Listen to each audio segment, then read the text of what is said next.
కృప నా ఎడల విస్తారమే, ఏనాడు తలవని భాగ్యమిది.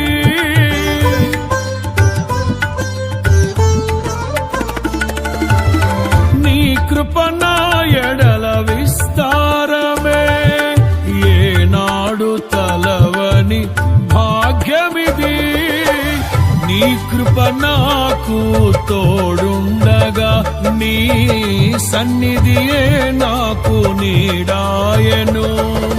ఘనమైన కార్యములు నీవు చేయగా, కొదువేమి లేదాయే నాకెన్నడు.